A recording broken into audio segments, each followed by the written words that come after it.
Good afternoon. I want to speak today to the unfolding situation in Afghanistan, the developments that have taken place in the last week, and the steps we're taking to address the rapidly evolving events. My national security team and I have been closely monitoring the situation on the ground in Afghanistan and moving quickly to execute the plans we had put in place to respond to every constituency, including and contingency, including the rapid collapse we're seeing now. I'll speak more in a moment about the specific steps we're taking, but I want to remind everyone how we got here and what America's interests are in Afghanistan. We went to Afghanistan almost 20 years ago with clear goals. Get those who attacked us on September 11, 2001, and make sure al-Qaeda could not use Afghanistan as a base from which to attack us again. We did that. We severely degraded al-Qaeda in Afghanistan. We never gave up the hunt for Osama bin Laden, and we got him. That was a decade ago. Our mission in Afghanistan was never supposed to have been nation building. It was never supposed to be creating a unified, centralized democracy. Our only vital national interest in Afghanistan remains today what it has always been: preventing a terrorist attack on America's homeland. I've argued for many years that our mission should be narrowly focused on counterterrorism, not counterinsurgency or nation building. That's why I opposed the surge when it was proposed in 2009 when I was vice president.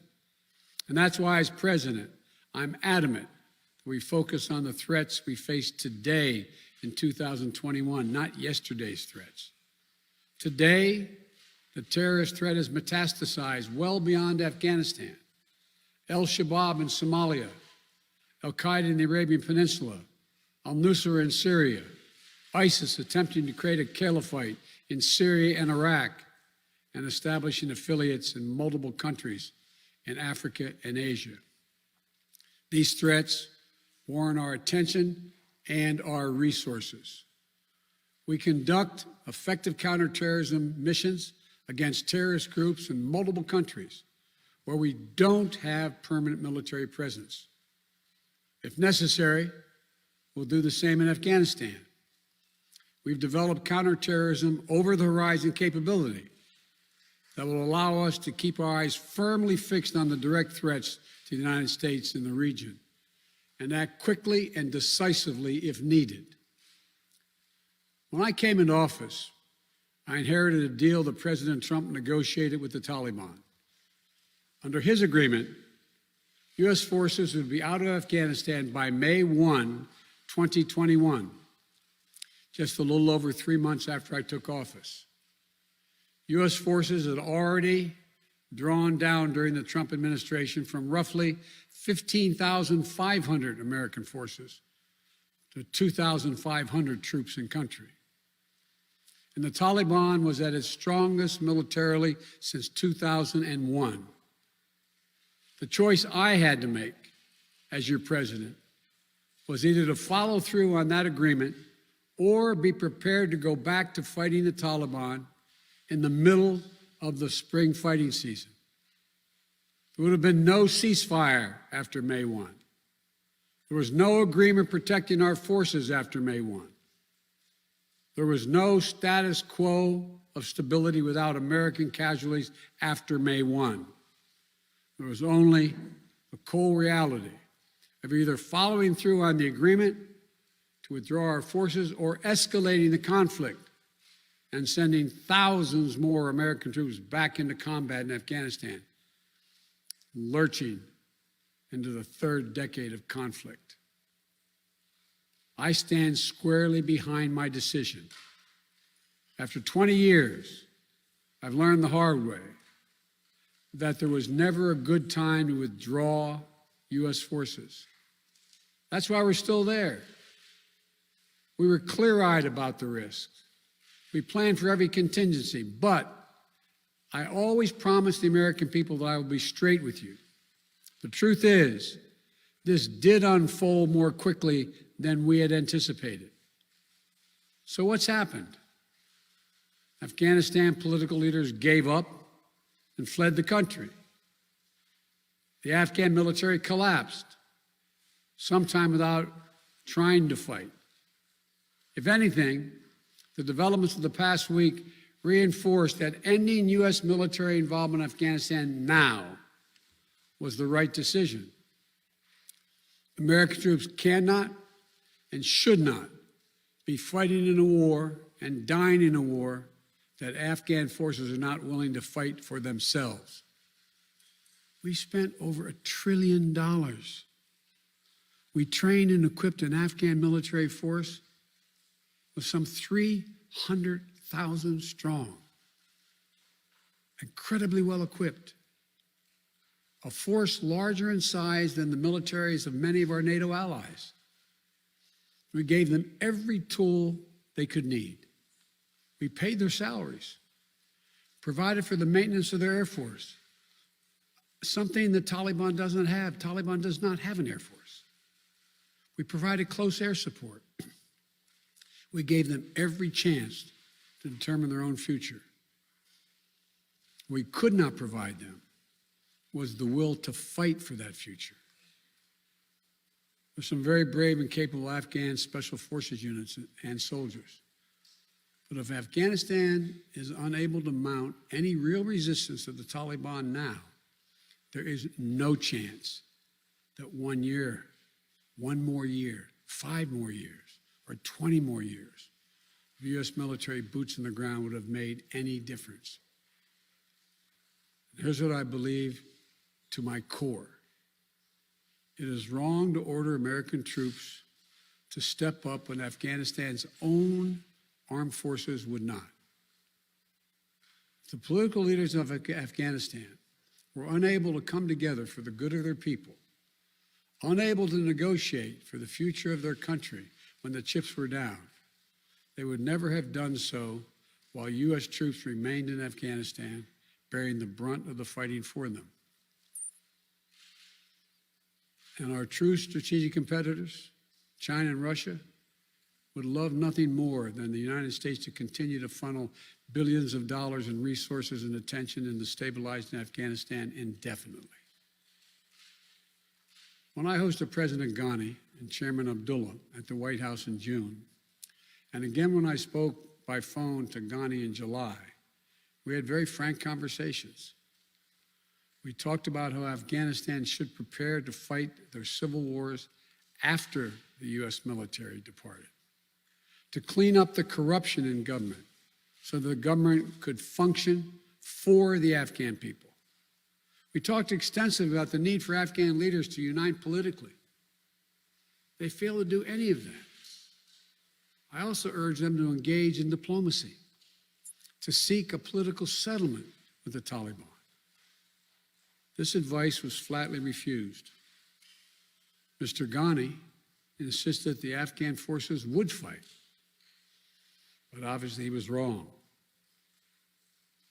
So I'm left again to ask of those who argue that we should stay, how many more generations of America's daughters and sons would you have me send to fight Afghanistan's civil war when Afghan troops will not? How many more lives, American lives, is it worth?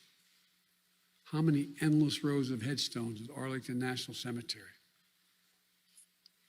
I'm clear on my answer. I will not repeat the mistakes we've made in the past.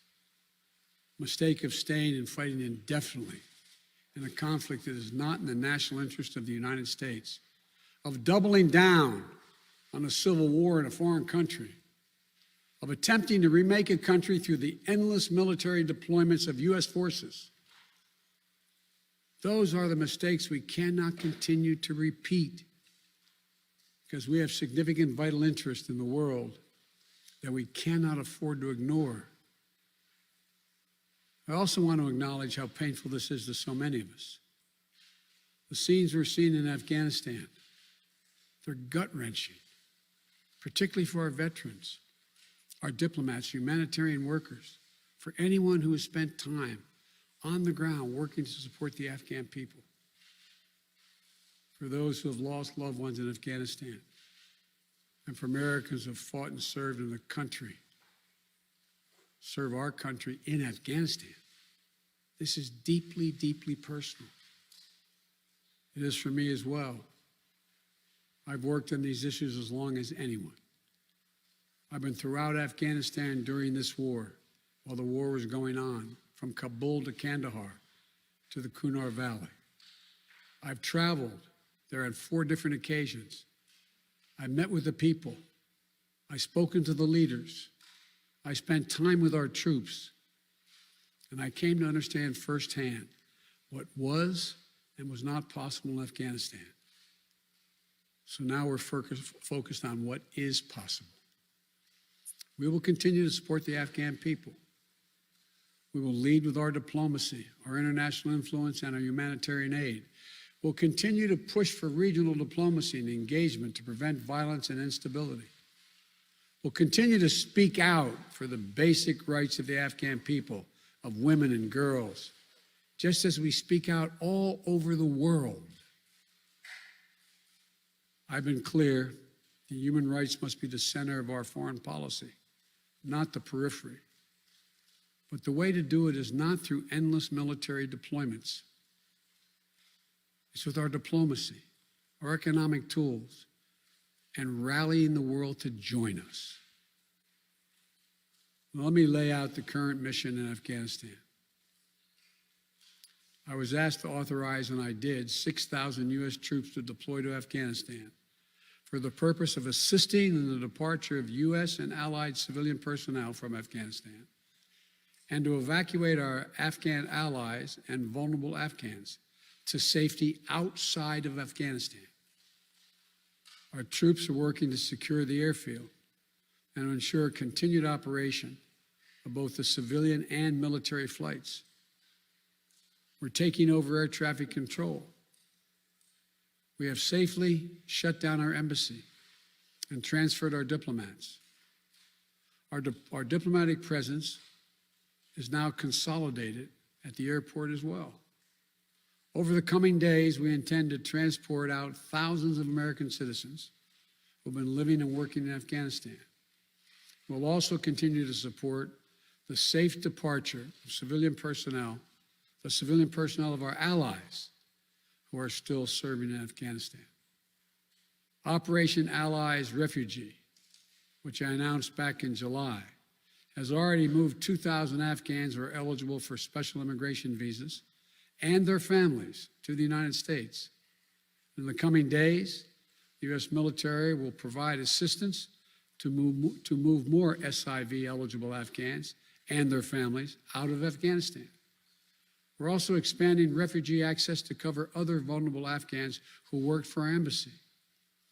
U.S. non-governmental agencies or U.S. non-governmental organizations and Afghans who otherwise are at great risk, in U.S. news agencies. I know there are concerns about why we did not begin evacuating Afghans civilians sooner. Part of the answer is some of the Afghans did not want to leave earlier, still hopeful for their country. And part of it because the Afghan government and its supporters discouraged us from organizing a mass exodus to avoid triggering, as they said, a crisis of confidence. American troops are performing this mission as professionally and as effectively as they always do, but it is not without risks. As we carry out this departure, we have made it clear to the Taliban, if they attack our personnel or disrupt our operation, the U.S. presence will be swift and the response will be swift and forceful. We will defend our people with devastating force if necessary. Our current military mission will be short in time, limited in scope, and focused in its objectives. Get our people and our allies to safety as quickly as possible. And once we have completed this mission, we will conclude our military withdrawal. We will end America's longest war after 20 long years of bloodshed. The events we're seeing now are sadly proof that no amount of military force would ever deliver a stable, united, secure Afghanistan, as known in history as the graveyard of empires. What's happening now could just as easily happen 5 years ago or 15 years in the future. You have to be honest. Our mission in Afghanistan is taking many missteps, made many missteps over the past 2 decades. I'm now the 4th American president to preside over war in Afghanistan, 2 Democrats and 2 Republicans. I will not pass this responsibility on to a 5th president. I will not mislead the American people by claiming that just a little more time in Afghanistan will make all the difference. Nor will I shrink from my share of responsibility for where we are today and how we must move forward from here. I am President of the United States of America, and the buck stops with me. I'm deeply saddened by the facts we now face, but I do not regret my decision to end America's warfighting in Afghanistan and maintain a laser focus on our counterterrorism missions there and other parts of the world. Our mission to degrade the terrorist threat of al-Qaeda in Afghanistan and kill Osama bin Laden was a success. Our decades-long effort to overcome centuries of history and permanently change and remake Afghanistan was not, and I wrote and believed it never could be. I cannot and will not ask our troops to fight on endlessly in another country's civil war, taking casualties, suffering life-shattering injuries, leaving families broken by grief and loss. This is not in our national security interest. It is not what the American people want. It is not what our troops, who have sacrificed so much over the past 2 decades, deserve. I made a commitment to the American people when I ran for president that I would bring America's military involvement in Afghanistan to an end. While it's been hard and messy, and yes, far from perfect, I've honored that commitment. More importantly, I made a commitment to the brave men and women who serve this nation that I wasn't going to ask them to continue to risk their lives in a military action that should have ended long ago. Our leaders did that in Vietnam when I got here as a young man. I will not do it in Afghanistan. I know my decision will be criticized, but I would rather take all that criticism than pass this decision on to another president of the United States, yet another one, a 5th one, because it's the right one, it's the right decision for our people, the right one for our brave service members who risk their lives serving our nation, and it's the right one for America. Thank you. May God protect our troops, our diplomats, and all brave Americans serving in harm's way.